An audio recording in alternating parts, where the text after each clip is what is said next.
Hello, St. Louis, and welcome into Sports Hub STL's newest podcast, Boots on the Ground, a weekly podcast about St. Louis City SC and all the soccer news that you need to hear from around town. I'm Matthew Rocchio. That's Will Bratton, and we're going to be bringing this to you every week in addition to all of our City Hub post-game work. Of course, every game, you can check us out. Make sure you like and subscribe us right here on Sports Hub on YouTube. Hit the bell button. Make sure you are watching us every time we go live after every city event. And now every week, midweek, when we put out a new episode of Boots on the Ground. What are we going to be doing in this podcast? Well, Will, this was all your idea. You were the brainchild, the one who thought of all of this. Why are we here today? Why are we going to be here every week? Well, we had the idea of, in the post-game shows, we get a lot of these tactical comments, and a lot of people want to know the nuances of the game and want us to break them down.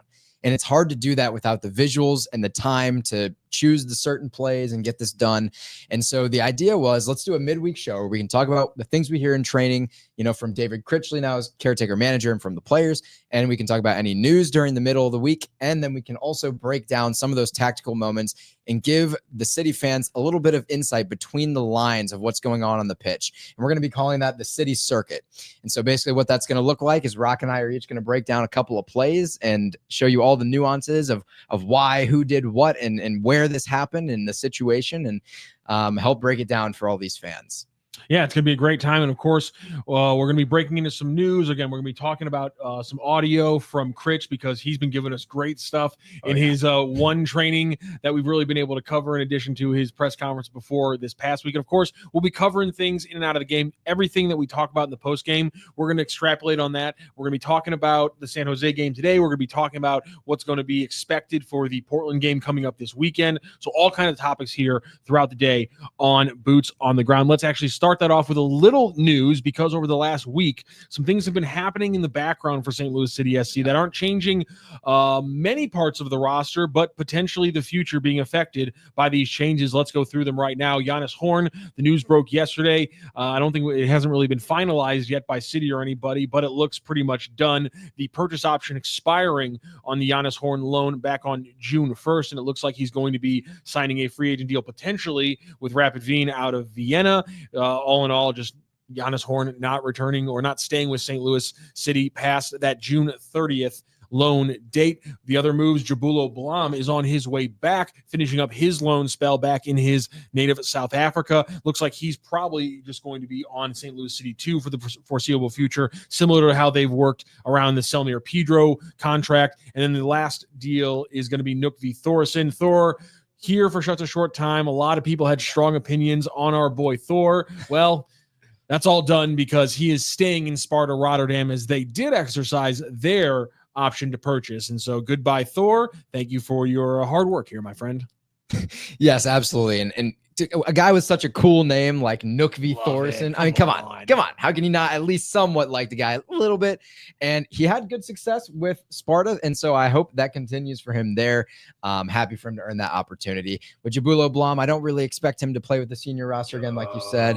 Either a City 2 loan or maybe we find some sort of suitable loan partner to send him out somewhere else for the remainder of his contract. And then the most interesting one to me is Giannis Horn, because while he's really arguably been, a top 3 player on this team in 2025, losing him out it's a tough one. So you think about what are the reasons that might have happened. Well, the most obvious one is the loan clause, the purchase option was a little pricey. And so I'm okay with not exercising it if it was a little bit pricey, as long as we're confident with Jay Reed and with bringing in a potential new left back to play in David Critchley's, 4-5-1 or 4-3-3, whatever he would like to call it, in that kind of situation. And the most important thing to note is that with Giannis leaving, that opens not only a senior roster slot, Rock, but also an international slot. So that gives Lutz Pfannenstiel, the sporting director for St. Louis City SC, a lot to work with going into the summer transfer window. Yeah, 2 things there. One, I think it's important to note that last point there because a lot of people, when they focus on the future transfers, the main focus is whether or not the ownership's going to spend.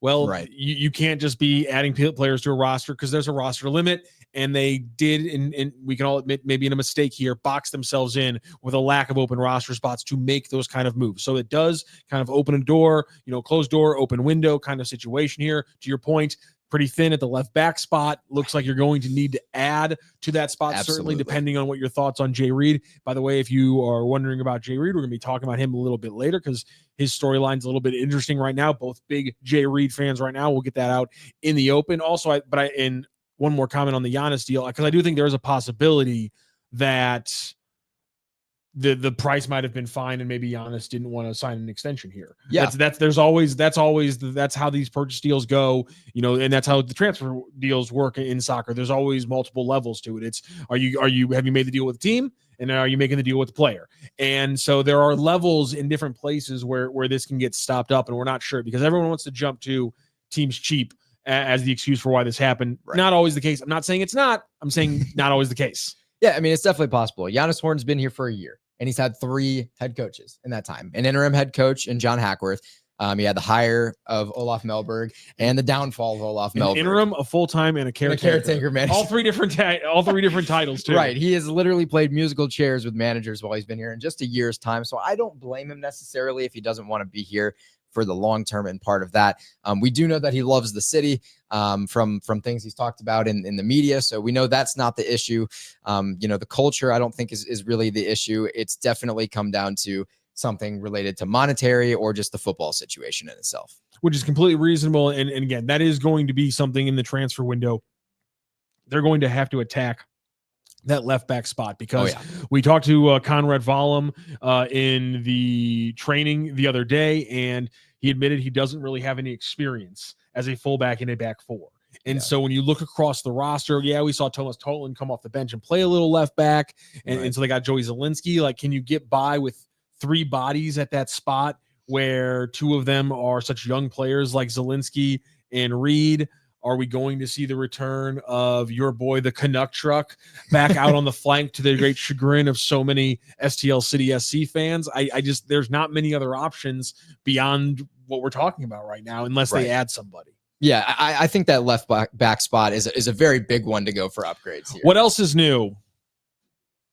What? It's just like they can't figure that spot out. Oh yeah, what do you mean? What do you mean? What? It's the one position that's been a problem every season. You just caught me so off guard with that out of nowhere. But yeah, no, you're absolutely right. I mean, if you think about the Anthony Marcanic situation, you think about Jensen and him leaving and just going finding success. You think about Pedro.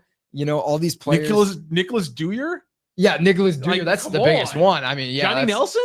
Yeah, and him going to Galaxy and all of a sudden being a good player just blew my mind because he wasn't anything special when he was here. Yeah, left back's been ridiculous. They're going to have to get that spot figured out. It's been a revolving door. Yes. And I expect Giannis to be as we kind of jump forward a little bit to what's going on next week. And I don't want to jump too far ahead, but I expect Giannis to be.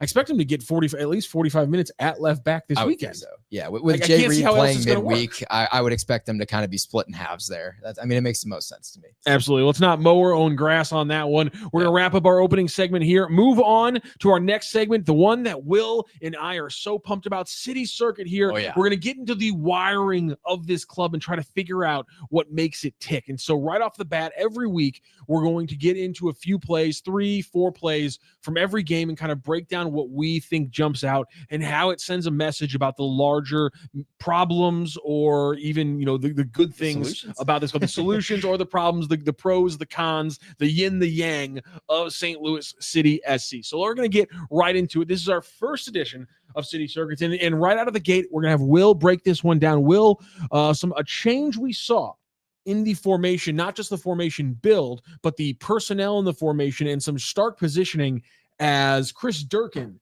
started the game at center back. And that's what you wanted to talk about. Why are you so fascinated, or why are you so interested in Chris Durkin at center back from this past game? Yeah, I mean, the number one thing with Chris Durkin being there is let's, state the obvious. He's a little out of position. He's a central defensive midfielder, right? But we do know that he's capable of playing the center back position. He's done so before in brief stints. Ironically, he did so when John Hackworth took over for Bradley Carnell against the San Jose Earthquakes, the match after the head coach Bradley Carnell was fired. He did the same thing this time after Melberg was fired, played center back against the San Jose Earthquakes. And both of those resulted in a 2-goal win. One of them was a clean sheet. One of them was not, but both of those resulted in a 2-goal win. And the similarities there, I think, are mostly coincidence. I don't think Chris Durkin is your solution at center back. I'm going to be very clear with that. Henry Kessler and Timo Baumgartel have got to be your center back pairing going forward, because you know that Horn's out of the mix, or he's about to be. So he's not an option there at your left center back. And in a 4-back instead of a 5-back, I don't think Giannis is necessarily your left center back. Anyway, I think he's more of the fullback in that situation. So you're missing out on Horn. Obviously, I would take Baumgartel and Kessler over Hebert any day.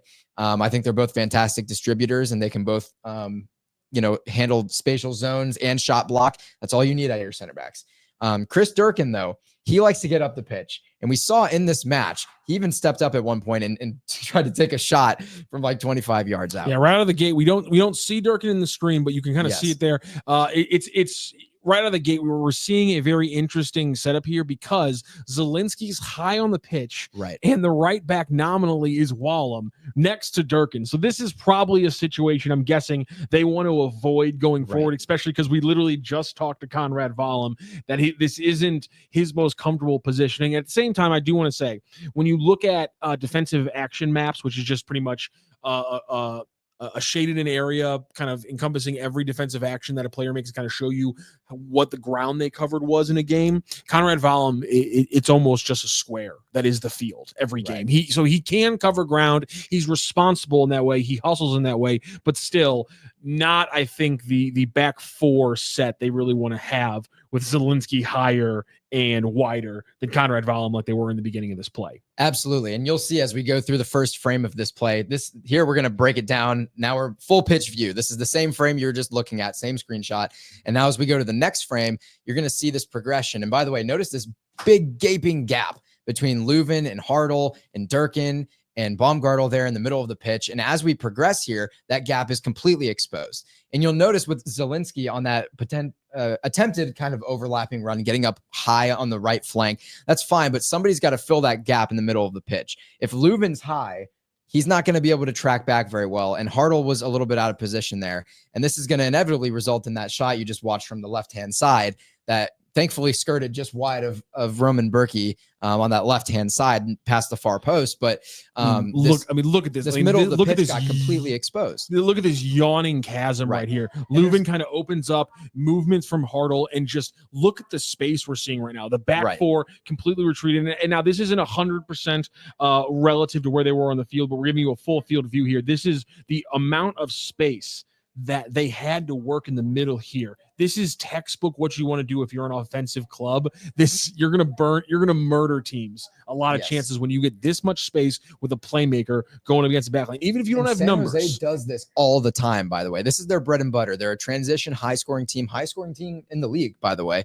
And so it's no surprise that they were able to turn something, this situation into a chance. And then the same thing is, and I know you are focusing what's happening right here. This Dirk, as you can kind of see there, Durkin's stepping up a little bit further away from Baumgartel. Baumgartel is trying to kind of cordon off that middle area. Right. Durkin steps up, and it is kind of a combination because Wallem gets a little bit turned around. He's a little bit out of position, and that's why this through ball to the outside wing puts so much space between him and Wallem and allows him to just attack Wallem in this one-on-one into the box. And you see it here. Durkin just doesn't do a very good job of covering. Now, you can say maybe he's watching the cutback, keeping it close. That's fair. But the point is that I think, to your point, right here, when he steps up right here, Wallem pinches down. That's the big thing right here, is that when Durkin makes this step up originally to the ball, which again, not completely his fault, why is this gap appearing in the midfield in the first place? We have to ask that question as well when it comes to Hartl and Leuven letting that happen. Right. And because he steps up, Wallem pinches in, that gives them the flank. And again, that creates a very potentially problematic pass for the Earthquake right there. So to your point, a lot of issues there, but potentially exacerbated by having a defensive midfielder at the center back spot. Yeah, and it's all a pressure cover situation is what we're looking at here. And anyone who's played the game was probably coached in the pressure cover and kind of how that works. Anytime break down pressure cover for us really quick. All right, bet. So when you have a pressure cover situation, this can happen anywhere on the pitch, but it's usually a lot. I mean, the easiest example is in the midfield, in the central midfielder, and with the center backs. Those are the two easiest examples. So you'll have a situation like, for example, this is actually in this last frame, a decent example of it where you'll notice Chris Durkin is going to step to that trailing run and Baumgartel is going to drop in behind him on that run in front. And usually this happens with the ball in front of you, not on the width, but this is a good visual example. And basically you have to have that pressure cover, because if you both step, they can get in behind easily. And if both of you fade, then they can just continue to dribble up and take the space for free. So you have to have a pressure cover situation here. And I think the problem was in the midfield, no one stepped up hard and challenged the midfielder for San Jose, who's streaking up the pitch and had the ball before he distributed wide, because our wide players were out of position. And so Durkin didn't really have the freedom necessarily to step to this ball, because Vollum was, not really in a good position to handle his man there on the widths. And this really came from a breakdown in the midfield as a whole, with Zielinski getting up high and then not a very good conservative situation in the back. And so San Jose is a team that's going to expose this every single time. And this is part of the reason I don't love Chris Durkin at the center back, because if he's at the CDM here, this doesn't happen. And I will stand by that. This does not happen if Chris Durkin is playing at the CDM. But of course, certain situations call for adjustments. In this case, Henry Kessler, not fit for 90. So you make an adjustment. And sometimes these are the types of games that you have to play. Is our City going to be able to weather that storm and handle these situations, which they did, or are they going to end up conceding more goals? And in this case, they got the win, but there were a lot of chances that they could have easily been punished on. The only point there I'll make is that I think Durkin is near this play because Vollum's there. But instead of Durkin and Vollum essentially being the center back, right back, it could have been Kessler and Durkin or Hebert and Durkin. And that's probably a better situation for you in that moment. They probably their positioning is probably a little bit more solid, because credit to Vollum. And I want to credit two players here. Credit to Vollum, who is playing that 6 role in this game next to Edward Leuven's 8. And him dropping back, covering Zielinski like this, the exact kind of coverage that position has to make in this scheme. At the same time, I also want to point out, if you watch our boy here, bottom of the screen, number 12, look at the way Celio Pompeu continued to follow that play. The most tracked back offensive player is Celio Pompeu in that play. Right. I love that for number 12. That's the kind of stuff he wants to show people. And show the it's fantastic play. Let's see where Celio started, by the way, because I really do think it's important to highlight this trailing run here. My apologies. Yeah. Pompeu is way up the pitch here, because originally this was a loss of possession sequence that kind of happened here, and then a little bit of a press. And so Pompeu's up ready to bite on this center back or potentially the wide player if they wanted to play it out San Jose that direction. So when this transitional moment happens, Celio Pompeu's got a lot of ground to drop into. And of course, Jay Reed's behind him playing the space how he's supposed to, but it's tough for Celio because he's got to find that trailing run in the middle of the pitch and make sure they don't get the ball. So that's a really good point. Shout out to number 12 there. All right, let's move on to our second play in our series today. We're going to keep on talking about the defense, and I'm going to harp a little bit on the goal. It's not a lot. We're gonna look at both the City's first goal and the goal they allowed. And this is late in the game, 82nd minute. They're up 1-0, and this it's interesting to me because it's not necessarily the play in and of itself, because the actual cross from LaRue and the finish by Josef Martinez, just perfect plays. Class. But I want you to explain to everyone listening where your head was for the 120 seconds before this goal happened, because your head was down, you were dejected, and you were trying to find a place to put your feet up and get ready to jump because you saw this goal coming. Yeah, I think I said something about it. Yes, you did. And I was like, this is not sustainable. This team, I think I said out loud, this match is going to end 1-1. Yes, he did. Yeah. 100% he did. Because I saw this sequence. Like literally 120 seconds before this. And right. It's because this sequence is a microcosm of what was happening for the last 10 minutes before this goal. Yes. And so let's just take a quick look at it. Here's a good thing. City's doing a good job. They got everybody back. We can see right here. Everybody's back. Everyone's playing defense for City. None of the little icons we put on this picture have to be off to the side because everyone's back there. Good for City. San Jose is in possession. This is on a throw-in after City booted a ball after a cross from LA Galaxy. So this is after they're retaining possession, they're recycling things over and over again, and there's nothing too complicated about this. This is simply a team in a way we've seen a lot getting worked over. So this is how it looked on the screenshot. Here's kind of how it manifests a little bit. I know it's everything was bunched up, so it's surprised they let up the kind of space they did. So let's take a little bit of a closer look at what was going on in this play. Let's give ourselves a little bit more space to operate, and let's take a look here. So the ball's going to start with that distribution at the top. Bescher was pressing it, and everything kind of goes wrong here. How does it go wrong? Well, they play it up here. Silva tries to play the ball, and then Kessler right into the game doesn't get exposed. It's just this is a perfect play, but I think it exposes maybe the rest defense aspect of City in this play. So ball goes up, Kessler's right there, and this is where everything happened, because the ball watching was a beautiful ball, but the ball watching aspect of everybody was a little bit problematic. Leuven, if you see there, Leuven has a man right there that he's man marking on the back line. Again, an aspect of the City scheme with a back four is that a lot of the times one of the center middies is dropping into the line more often than not. I know this is your deep situation, so you're always dropping into the back line, but that's why we keep seeing a center midfielder back there. That's a thing. But Totland, also newly into the game, who hasn't been playing in a while, gets absolutely worked by his positioning here to allow this ball. I mean, he just doesn't react in a good enough way. He's deep enough right here. I mean, look where the runner is, and he's deep enough, and he's not covering his flank. And again, Kessler can't come off his line here, because if you look at Baumgartel's having to mark essentially two men.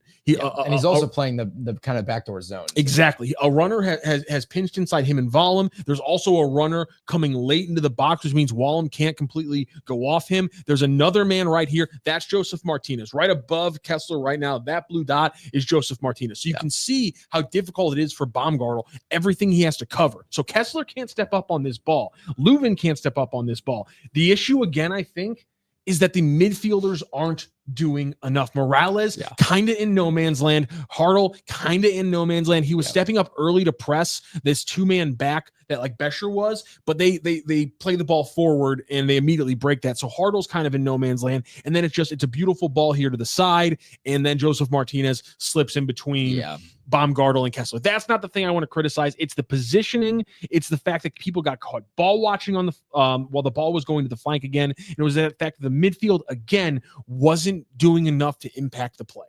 Yeah, I mean, I completely agree. And it's kind of tough to fully pin it on Totland in this situation.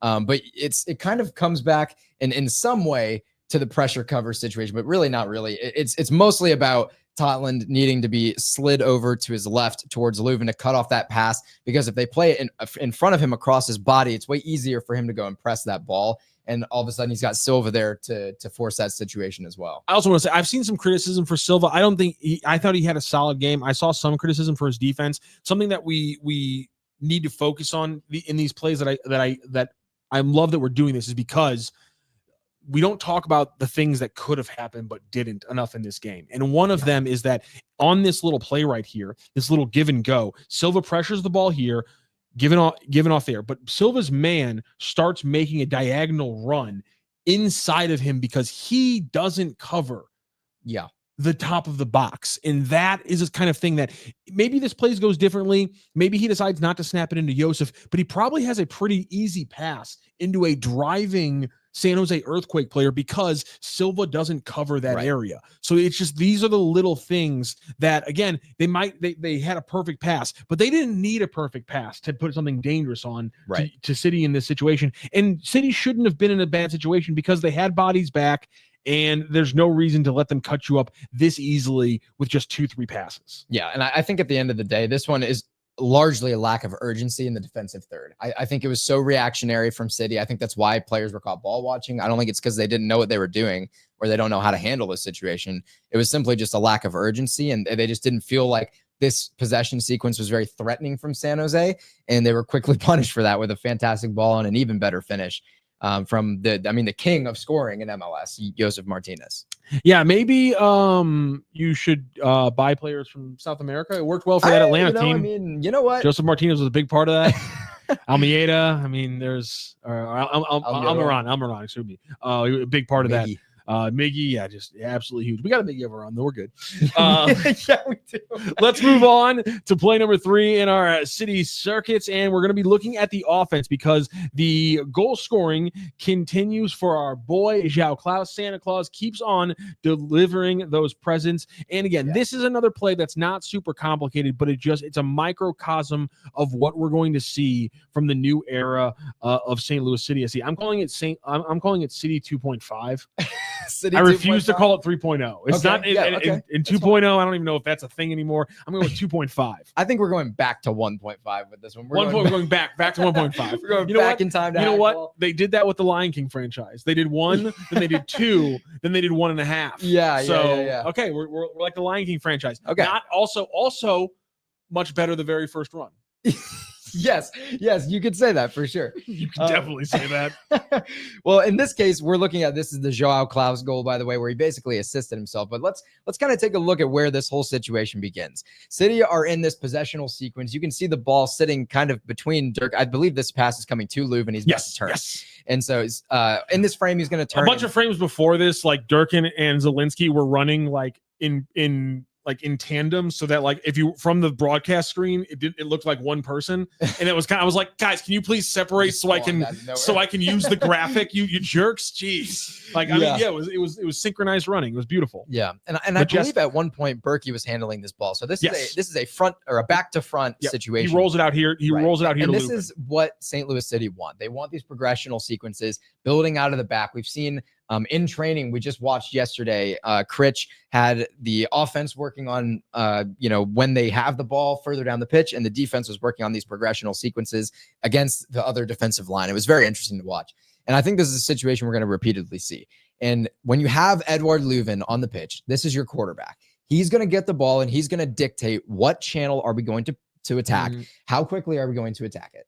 And so what we're going to watch here as we play through is Leuven's going to get this ball in turn, and immediately he's in this case he sees João Klaus in a one-on situation with two guys under him in space. And see the build out here, by the way. I want to take a look at the build out here because a lot of people want to talk about formations, and this is why I get weird with formations, because if you look at the other plays that we have, you can see how the formations aren't that cut and dry. And for example, right here, while they are usually setting up in a 4-2-3-1, they have set up in a little bit of it's a 4-2-3-1 ostensibly, but it's coming off more Leuven's like a 4-1-2-2, a 4-1-1-3. Yeah. And that's kind of how it's going to come out, because Edouard Leuven's going to drop back a lot of times. And so it's just interesting to me. And this is why we talk about formations. No team plays one formation the entire game. At the least, they play 3. Right. Out of possession, in possession, in transition. And so I love that we're getting. You can argue in press also. Yeah, you're right. There could be a fourth one. But as we learned, some teams just don't press. So I love taking these bigger looks to see just how formations actually form. I don't have a better word for it. Sorry about that. That was bad. That was bad, but we'll forgive you on this one, Rock. As we see, the ball's gonna end up with Leuven here. He's gonna turn. He's going to see João Klaus up the pitch with 2 men underneath him. And that's the key here, by the way. And you'll also notice Celio Pompeo, where is he at? He is way up on this left-hand side. He is stretching the back line and providing width. And what that does is it opens up some of these defenders on this back line. It spreads them out a little bit. And that allows João Klaus to isolate this one-on-one. And by the way, in this situation, when João Klaus goes up and heads this ball, Hartle or Silva should be streaking past him. That's a really good point. This didn't happen, but somehow João Klaus was able to assist himself when he receives this ball from Edouard Leuven, as we're going to see here as this plays through. And it just kind of falls in behind. A goalkeeping mistake in the end here results in an easy finish for João Klaus. But this 1-2 Leuven with Silva, that keeps Silva in deeper, by the way, which is why Hartle should have been running in behind Klaus. So Silva's in underneath. It ends up being a very convenient situation for João Klaus to get basically I tried to goalie scored for this team. I tried to accurately show how wonky the goalkeeper plays this one, because there it is. He comes out. No, I don't want to come out. Oh, I'm back. Oh no, I got scored on. Oh, darn it. I really appreciate the attention to detail in the animation. Thank you. And I do want to point out again, Celio Pompeo. Can you play through this again and watch what Celio Pompeo does during this play? Celio Pompeo is gonna he's kind of observing. He can't go anywhere. He's staying with this back line. And what's gonna happen here is if this ball becomes a rebound situation, or if Hartle's running in underneath and maybe takes the ball towards the edge of the 6 and he cuts back and looks for that underneath man, Celio Pompeu is sitting there ready to streak across the top of the box for that one-time finish. And that is exactly what I want to see him doing more, because these are repeatable goal scoring sequences. Now, the way this goal was scored with Joao Klaus assisting himself in the goalkeeping goal, that part is not repeatable. But if Hartle is making that run through and gets possession of the ball from the Joao Klaus flick, this is a repeatable goal scoring sequence. These are the types of chances that we're going to be seeing continue to be created under David Critchley in this new system. And that's exactly why I wanted to highlight this play here, because I think this is a little bit of a microcosm, like you've been talking about, of what we're going to see going forward with David Critchley and with this St. Louis City SC side as they get towards the summer transfer window and get away from Melberg ball and the defensive 5-back. I just love this little move that they pull off. Just this little, just simple. Wallum moves down for the ball a little bit. Wallum's the obvious hookup here. Yeah. He comes down for the hookup, or the link up, I should say, and they slice the pass through here to Leuven. And by the way, it's such a simple pass, but I do want to point out that this Leuven pass cuts out 5 players. Like right here, you can see this. Count the blue dots. That it's a short pass, but he just cut out 5 defensive players, forced a 6th one to make a move onto Jean da Silva, and then he makes an off-ball movement to open himself up right there. And now look at the amount of space he has. He could. I mean, honestly, Hartle is positioned towards Berkey, not towards the other goal. But if Hartle's hips are open, Leuven's the kind of guy who can put in a little pass right over the top of that. And now Hartle has something to run on. And now it's 3-on-3. Yep. Now it's 3-on-3, ladies and gentlemen. When he's lurking around, and that's the type of thing that your outlet man can bring in these situations. And Jay Reed, by the way, is an option to be in these situations in certain moments where he will be that guy higher up the pitch with Celio kind of covering space behind. So there's so many layers to this style of attack for St. Louis. And it wasn't the San Jose game. I think it was late the week before. And I know obviously things have changed since then, but they hit a long pass and Celio was able to corral it really well, played it perfectly. And think about right now, from this situation right here, if Leuven goes long to Celio, to your point, Jay Reed's right there for an overload or an overlap. He's right there for an underlap if he really wants to. If Tottenham's in there, that left spot, this is a perfect underlapping situation where Tottenham can then get in onto his inside foot. Now you have again 3-on-4, 4-on-4 situations. Those are advantageous. Those are the best you can hope for, I would say, with this offense. You're not going to get many where you're wholly overloading teams because you don't have that much speed. You don't have your best options right now at the fullback spots. And so I think that's kind of hampering your ability to really take advantage of those situations. But these are the ways this is going to get open. It's never going to be this easy, to your point. But the little movement there to open up Leuven, the fact that that players are out and about, that you're spacing out the defense, those are repeatable things, and that's what we're looking for. That is exactly what we want, and that's again why we chose to highlight this sequence here. And these are the types of sequences, be it good or bad, defensively, offensively, good or bad on either side of the ball. Even in a press situation, we might talk about press triggers in future weeks, but this is what you're going to get here on the City Circuit. We're going to break down the interconnections and the wires of what's going on with this City team and what makes them tick. There it is. And those are multiple City circuits. We got 3 there for you, each one of them a different little circuit. We're probing in there. I love what we're doing here on this new podcast. Again, it's Boots on the Ground on Sports Hub STL, a part of City Hub right here on Sports Hub STL. Make sure you like and subscribe here on YouTube. You can also download the podcast version of this. It will be available in audio form as well. And of course, every week we'll be live on KLIS, the Lou Information Station, every Friday from 3 to 4 p.m. We're going to keep on rolling on with some conversations. We're going to continue what we've been talking about here, because new era under David Critchley, and we're already talking about some of the changes. So big question that I think a lot of City fans are asking after 1 week, after a training session that we're going to get into, and a lot of the questions we're talking about here, we're going to get into deeper later on in our training takeaways segment. What to you are the biggest things that fans need to be looking out for? What are the biggest changes that we've already seen under caretaker head coach David Critchley? The most obvious one is switching back to a 4-back. And the reason that this formation changed... Such a weird, hard thing for me.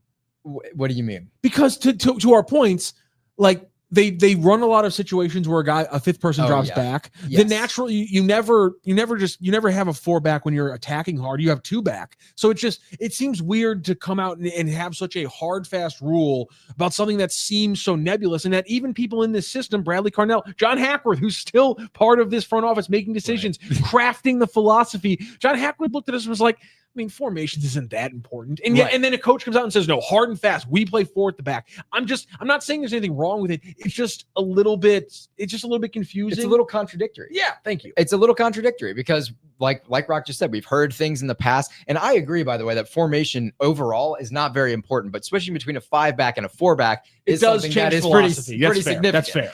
And because that opens up a whole different opportunity for pressing. That's the main opportunity for me, or the main difference. Because when in a 5 back situation, you can't really press well. If you do, you're stuck with a 3 back and you're completely exposed a lot of the time when your press is unsuccessful. So you better have a really good press. But in this situation, City don't have a balls to the walls press. You know, Joao Klaus is a guy who's going to cut the field in half. He's going to pick his battles and try and isolate a press in one quadrant of the pitch as your target 9. And when he's your target 9, you get those good press situations, but it's not going to be that 5 back high press that's going to be successful. It's going to work better in a 4 back when you have a couple, an extra body really up the pitch. And obviously in the sequence that I broke down defensively, that kind of bit City, in the butt there, because they were in a little bit of a higher press after that turnover, and they were completely exposed in the midfield because they didn't have a pressure cover with somebody stepping in to fill that space, where usually Chris Durkin would be able to just sprint back like a maniac, because that's what he does, and fill that void. So that's going to be the biggest difference for me under caretaker manager David Critchley, is going back to that 4 back and getting a little bit more of a press involved in the St. Louis City SC team. Yeah, that's the press is going to be a huge thing. And we're going to get into some audio from David Critchley earlier this week in training, breaking down the numbers behind pressing and the importance behind them. And really, for me, I think one thing that we're definitely going to see more of is direct play with a purpose. And I think I've seen a lot of complaints about City playing a lot of long balls. In fact, even when they were winning, it's crazy. Even when they were winning in 2023, I saw a lot of people complain about a heavy pressing style and a direct passing style. Right. And yet those seem to be basic tenets of what City's going to always try to do. Yeah. And some people tell me that that's what St. Louis in its blood has always been. And so that's what it's going to be. And they do need to get better with the indirect play. And we will be getting into that as well. But they with Edward Leuven, everything just works. And this direct passing situation just seems like it works because you have Edward Leuven now pulling the strings on it. And I also think, and I'll shout out a lot of fans who push this too. They seem to be switching the side a lot more, which is, I think, something that can get lost in how important it is just to kind of work the ball like that. Right. And I think that's one aspect we've seen already is they've gone fullback to fullback, flank to flank to open things up a lot of times in just the one game we've seen them play. Yeah. And just in everything, there's just so many different little things that we already seen from David Critchley that he's changed, and a lot of them aren't even on the field because just the mentality and the atmosphere down at training was very different. I would run through a brick wall for David Critchley, and by a brick wall I mean Roman Berkey, because that's the nearest brick wall. There you go. That's what that works. Besides maybe Jordan Binnington, that works. Okay, the nearest brick wall in town. So I will run through Roman Berkey and Jordan Binnington for that matter. Let's get into actually some of these changes, because man, David Critchley, it's hard not to listen to him and get excited. So let's actually dive into some of the things that David Critchley talked about at training, because these were some incredible dive-ins, and we got a lot of pieces of sound to get to because they're incredible. So these will all be from David Critchley from this past day at training. One of the things we were just talking about is the need to find balance between the direct play and the indirect play. We were able to ask David Critchley about that. Here is Coach Critchley breaking down the importance of finding the balance between direct and indirect passing in the offense. The balance for us with the ball has been the key word. We want it. You saw moments, I think, within 30 minutes, we see Roman dribble the forward twice. So attracting pressure, guys around the ball, obviously, to have these shorter passes. But if they overstep and they overpress us, we'll play into our hands. Roman's distribution, short and long, best in the country. So why not utilize his skills with a longer pass if needed? So the balance is the key word. We're going to always play a numbers up situation. If the numbers are higher up the field, we'll play there quicker. If the numbers are deeper down in our half of the field, we'll play there more. So it's just a balance. That was interesting to me, mainly because I think he kind of contradicted himself, or maybe I'm overlooking what having numbers is, because they didn't really have numbers, in the long ball to Klaus. It was, the Earthquakes could have recovered underneath. Yeah, for Jacques Klaus to play it that's underneath. That's fair, but you can break the midfield line. It is, but it's interesting to me what he talked about there, just pointing out how big Roman is to them playing out of the back, but also I know that the idea of letting the defense dictate what you do has very quickly become a taboo phraseology around City, because people looked at that as Olaf Melberg being passive. But taking what the defense gives you is just how sports work sometimes. And in this point, I love Critchley's balance here of taking what the defense gives you, between switching back and forth all the way across from fullback to fullback to fullback to fullback, because as soon as the defending team gives you that opening and that channel you can play into to break the line, that's when you got to take it. If you try to force it, you're going to end up with all sorts of situations, and you get into your dump and chase kind of mentality, or a lot of passes into the midfield that are just immediately cut off. So, I don't have a large problem with the passes per defensive action, which, by the way, David Critchley is going to bring up later in this. I have no problem with that stat going up, as long as City are still willing to progress the ball when the opportunity arises, if that makes sense. Did somebody say PPDA? PPDA, we've talked about a lot on this show, but just so if you guys don't know, passes per defensive action. And this is an inverse stat. So having a lower stat is good. So it's one of those things where you hear David Critchley talking about them having a lower number. That's a good thing in this case. So here's David Critchley talking about the increase for the team in numbers like PPDA. They're in a good position. I think obviously we looked at the physical data today. A lot of their numbers just shot through the roof from previous weeks. High speed running was one of them. Total ground covered was one of them. And then on the defensive side, our PPDA, so how well we could counter press. I think we were fourth in the country from the match week. So they exerted themselves on the field. Now those 2 days off really help with the recovery. Now we continue to build the intensity in training, because we're going to need to be intense. We need to be intense over the next 10 games to pick up points.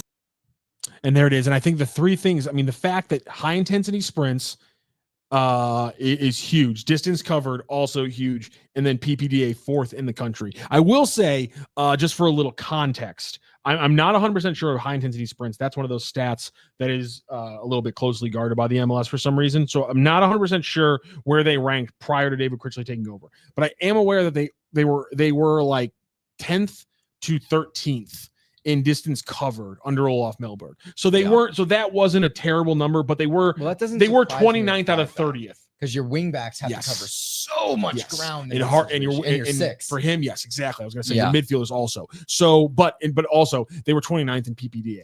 That is a material change. That is a huge change to go from 29th out of 30 to fourth in the 1 week that he's going up against. And yes, it's San Jose, fairly back and forth team. They like to press. They like to counter press themselves. So it opens up a back and forth mentality in the game, but nonetheless, still super impressive. Right. And I think that's like a very, very, very telling sign to the difference in why formation change maybe doesn't matter most of the time, but switching between a 4 and a 5 back, it matters. And let's get more from David Critchley about why that jump, or I guess decrease, in numbers like PPDA is so important for this team going forward. PPDA was something I was really, really happy with. It dropped significantly, obviously, for us, which is great. One thing we talk about is field tilt. So possession is one thing, but where we have the ball on the field is going to be massively important for us. So field tilt was around 45%. I'd like that to be around 55. So that will be a big emphasis of ours against Portland, is how do we have more of the ball, but more importantly, how do we have more of the ball higher up in their half of the field. So the big thing such a phenomenal quote. What was field tilt, and that's something that if you were looking at the numbers after the San Jose game, that was something that still stuck out as a problematic indicator of how City played, why the game was tied 1-1, why they might have gotten lucky in some cases, because so much of the game was played in their own defensive half, and you're just not going to win many games when the field is as San Jose Earthquake blue as that field was. So I love that he brought up the biggest issue, the biggest stat that jumped out as a red flag from that game. Yeah, and I like the fact that he was so proactive and understanding where the problem was and immediately saying, this is what we're doing in training to fix it. Because he did mention at one point in training, or in his post-training presser, I guess, if you want to call it, about how these are the types of things they're working on in training to correct them. And so I think it's very, very important going forward that kind of continues. And I think it will. I think Critchley is going to really kind of hammer these kind of ideologies into this team and really mold them into what he wants to be. And by the way, not to jump the gun, but that's why I think David Critchley is making a candidacy for himself to become the head coach of St. Louis City SC. Oh, this is going to be a whole thing for the next 6 months. I cannot wait to see how this develops. Let's get a little bit more from the man making a candidacy of this job one game in, apparently. One big thing that jumped out, a number other than field tilt, that jumped out, a positive one. 33 touches in the opposition's box. That was the highest number of the season. It was the only time they passed 30. Other than that was 32 against the Rapids in the opening game of the season. We know how different the offense was pretty much from that game on. So how do they continue? How do they duplicate a game with another high amount of touches inside the opponent's box? Letting the guys know that I fully trust them and that they need to be brave on the field. The best teams that can control the ball have 10 guys moving off the ball for them, supporting the ball, finding good spaces. For us to improve our possession, improve our field tilt, we need guys moving off the ball always. So that's going to be probably the most important thing, to keep the ball, and again, more importantly, keeping it near half the field. Guys being brave, moving off the ball well to support each other. So there he also got into how do they improve what we were just talking about, the field tilt. And part of me doesn't always like the nebulous bravery, wanting it more answers from coaches. You're going to get them. But I understood the point that he was making about believing in the players. I think there is a confidence factor to their inability to not turn the ball over, I guess, is if you want to chalk it up to that, because that's really their biggest issue in being able to control the ball in the midfield. We're going to hear later on in the show him talking about his thoughts on the Portland matchup, and he thinks that might be one of the keys is controlling the middle of the field. Listen, that's always important. He thinks they can. He thinks this could be a game where they actually are able to do it, and it's not going to take just a mentality aspect, but these guys, we just pointed out a couple plays where they were out of position, they weren't covering ground, they were in no man's land. Maybe those are the little things he's talking about. No, I mean, I really think the little things in terms of, with the ball, off the ball, those little kind of mistakes, when you're instilling confidence in your team and you're trusting them. And by the way, there's a significant difference between saying that and doing it, because we watched Melberg, by the way, I just want to point this out, put out the same, triangle of death group of 3 players in Watts, Hebert, and Josh Yarrow, who were not being very successful. They weren't having great success at all, and put them out repeatedly, basically showing that he doesn't have trust in the rest of the roster that was available to kind of correct these mistakes. And so that's not only going to hurt the confidence of the 3 guys out there, because they're getting forced to just keep going out there and fail, even though they're being put in a bad, situation, but it also hurts the mentality of the guys who, if they eventually do come and play, they don't really feel like there's a lot of trust in them. And when you have trust in your players and they believe that, your players are going to play more brave. And I know Critchley mentioned this in his situation, but that's how you achieve it. It's not something that you can just say like, oh, I want to. Carnell was a big bravery guy too. Yes. I feel like Carnell used the word brave all the time in his answers. Did. And I didn't feel like all the time that he was truly making the moves on the pitch to put his players in a position to be brave. That's not to say he wasn't in training. I never attended any of his training, so I have no idea. But just the moves on the pitch. And I think Critchley has done both.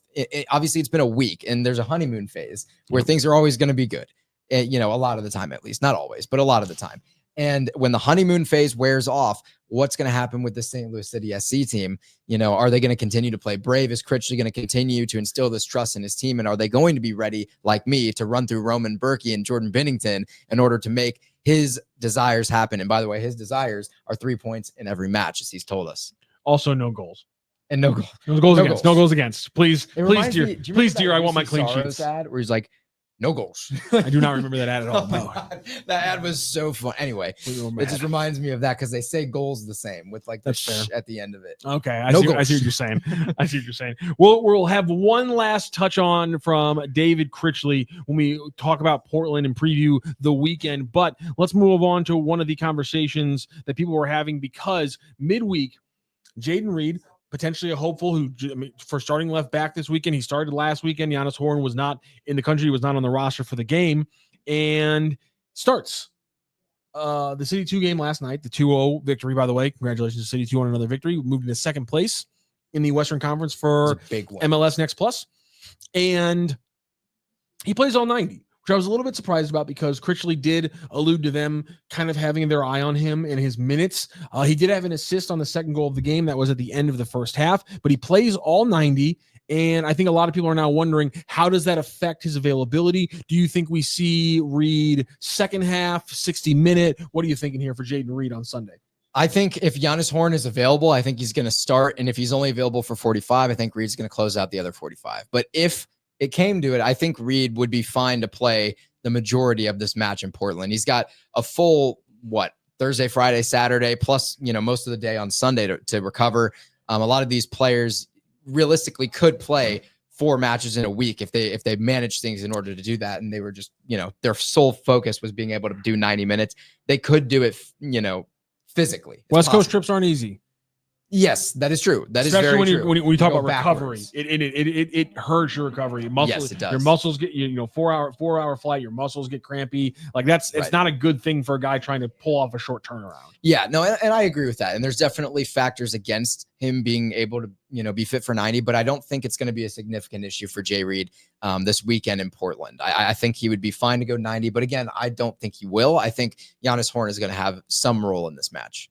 I want to see more Jay Reed. I think his injury is one of the biggest what ifs in the very short time of Olaf Melberg, because ironically enough, Jaden Reed is actually one of the players who potentially gets hurt the most by the firing of Olaf Melberg, because the left wingback spot, is built even better for him than the left back spot. Now he can play left back, and as he gets older, he'll become more. His defensive instincts will hone. He'll get more responsible. He doesn't keep giving up goals to the back post bomber, I will be okay with him there, because he did that a lot previously. But he's admitted it. He admitted to me when I interviewed him when he was coming back. He's like, I love that left wing back spot. It allows me to get up. I can be like a winger in the offensive end. He likes playing like that, but I know he can play this left back spot. So I hope we see him for at least 30 minutes on Sunday. Loved seeing the young fullback duo get the start against the San Jose Earthquakes. But in fairness, an away game against Portland, completely different beast. Yeah, it's a hostile environment. And I know we're going to talk about Portland a little bit more as we get later into the show, but Portland is a very hostile environment to play in. So you throw in 2 youngsters there, things could get a little spicy. Let's talk about the strength of some other teams around the MLS, including a team like Portland. Your call, dealer's choice, Will. You want to go east or west first? We want to talk about Portland and the rest of the top of the West, or we want to go with the conference I never really even look at in the East? Let's do the East first. All right, the West will segue. All right, fine. There it is. The Eastern Conference, ladies and gentlemen, is sitting at the top. Who else but the Bradley Carnell-led Philadelphia Union with 34 points through 17 games, followed closely by FC Cincinnati, Inter Miami, Nashville SC, Columbus Crew, New York Red Bulls, Orlando City, Charlotte, New York City FC. And yes, I said closely followed because there are 5 points separating all of those teams. 30 points for the second seed, 25 points for the 9th seed. Could be a pretty, if it stays like that, I will start paying attention on the back half of the season to the Eastern Conference, because that's one hell of a little run they got going there. And listen, a team like Atlanta is poised to jump up higher in this and join the 17 mix as well. points through 17 games. Right. And I think Will's saying that just so we can talk about another team at the bottom of a conference who he thinks might make a run. You know what? You're talking about the LA Galaxy, clearly, right? Not St. Louis City. Yeah, totally. Yeah, no. But listen, Atlanta is, in my opinion, the most underperforming roster in the league right now. I mean, they have, a titan of a roster on paper. Luckily, we pulled this graphic from our good friends over at FB Ref, and you know what? We can actually look at they got a little city stats there in the X goal differential.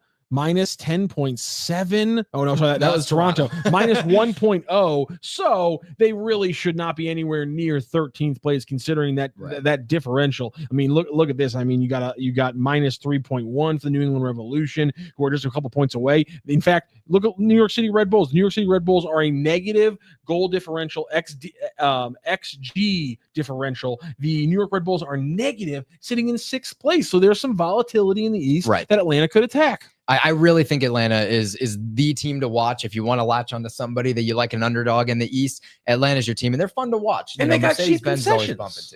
I love that. It's like $5 for. It's like literally like $3 for popcorn, like $2 for shout a hot out dog. Mercedes-Benz Stadium. Dude, shout out Arthur Blank and that wonderful ownership group for doing that kind of stuff. Love that. And now let's talk about the best in the West. Vancouver, still kind of shocking to me that they're on this run. I didn't 32 points, season, but they are. They have games in hand. They're elite. They have games in hand. Yeah. Right now, if they win those 2 games, they could be sitting with an 8-point lead on San Diego and Minnesota United, who both have 30 points through 17 games. Again, 32 points through 15 games for the Vancouver Whitecaps. Seattle is sitting in 4th place with 26. A little bit more separation here in the West. Portland also at 26. Then it drops down to LAFC at 23. San Jose Earthquakes, Colorado Rapids, and the Houston Dynamo wrap up the teams currently in the playoff spot, but right now the only thing separating the Dynamo and the Austin FC for that 9th spot is goal differential, -9 on their 20 points for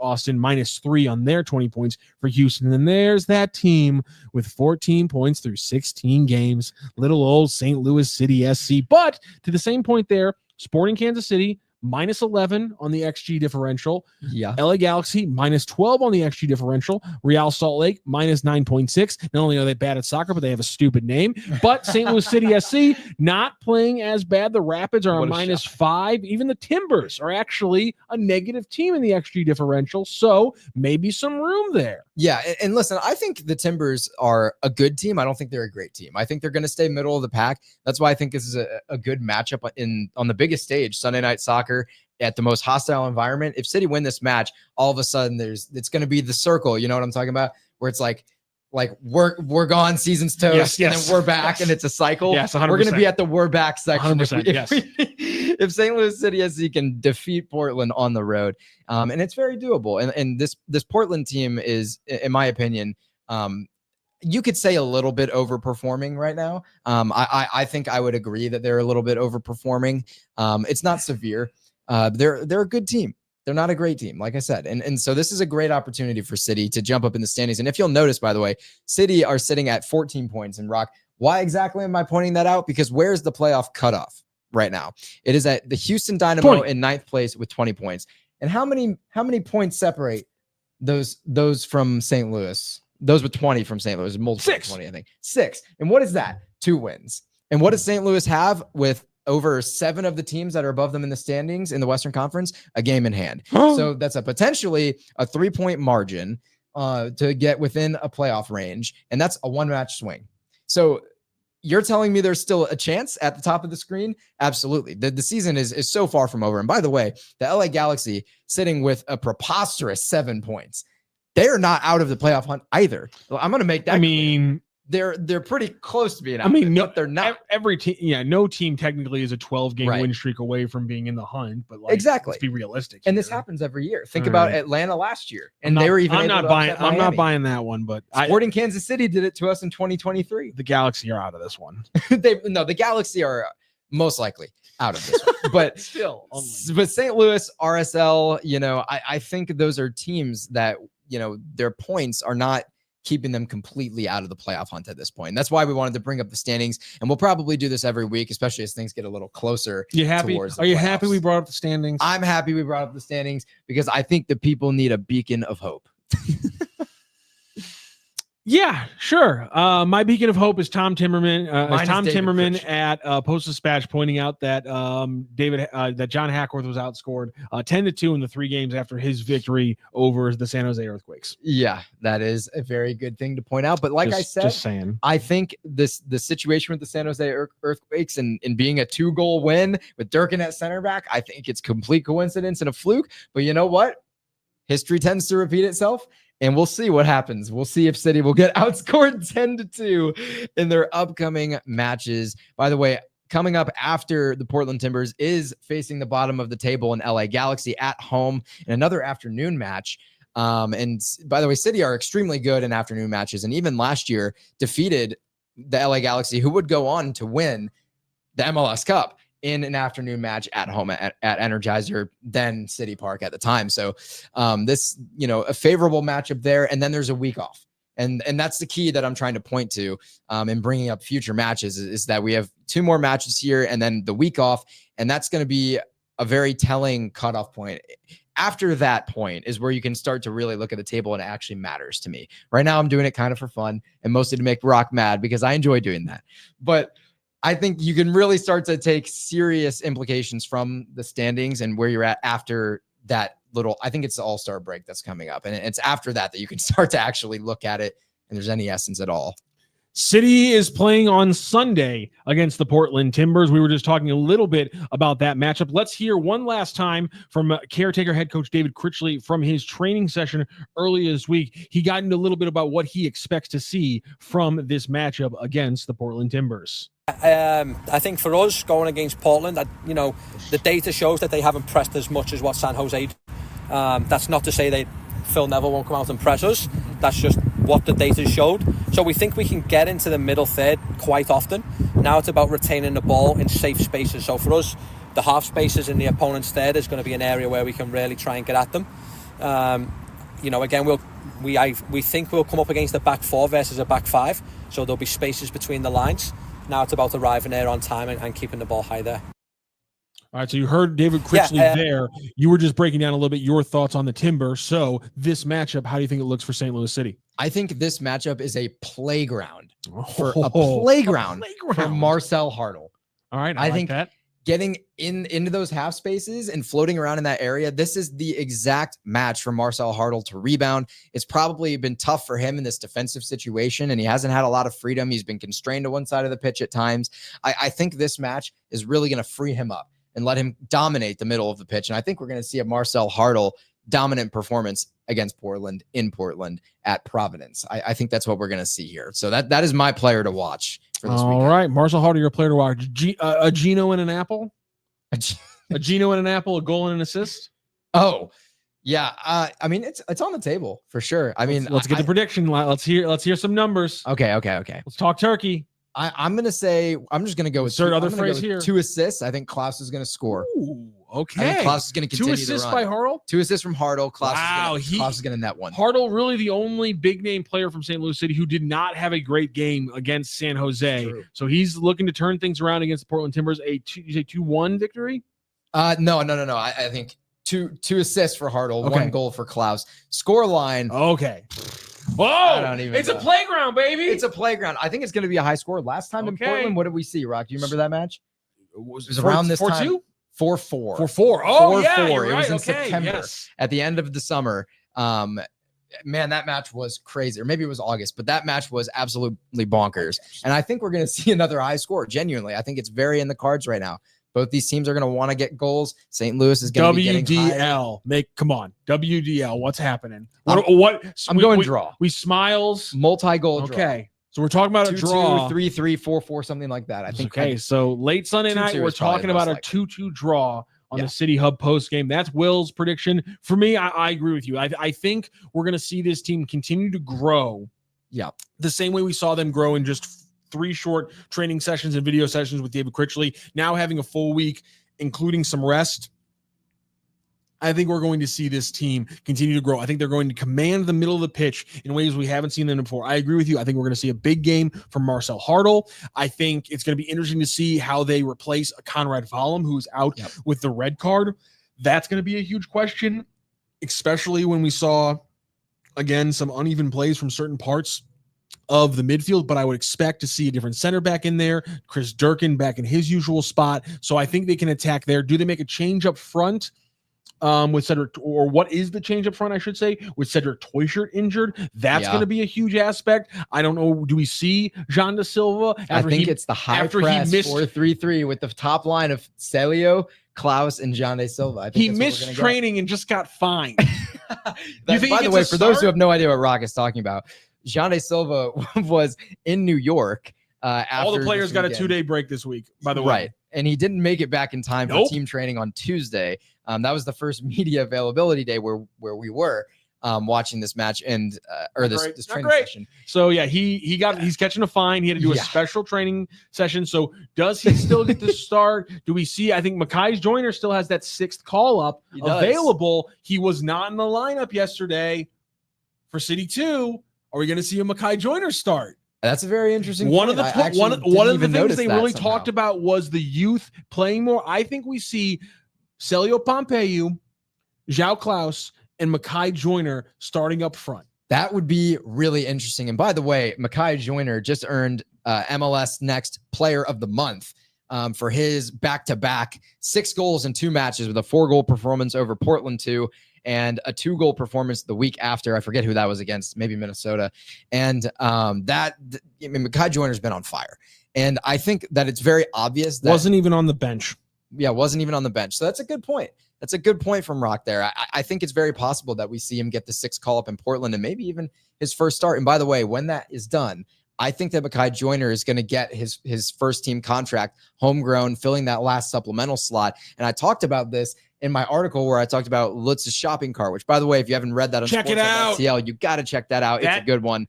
We're going to be diving into the shopping cart and everything next week because things every week we get a little bit clearer. Now we know that there's some room in the shopping cart. We know we got some money in the wallet. So a lot of things to talk about. We'll be breaking down shopping cart and transfer window as we get closer here on Boots on the Ground every week. That's a fantastic point. My prediction for this game. Oh, let's hear it. Mekhi Joyner finally gets that 6th start. City needs the momentum.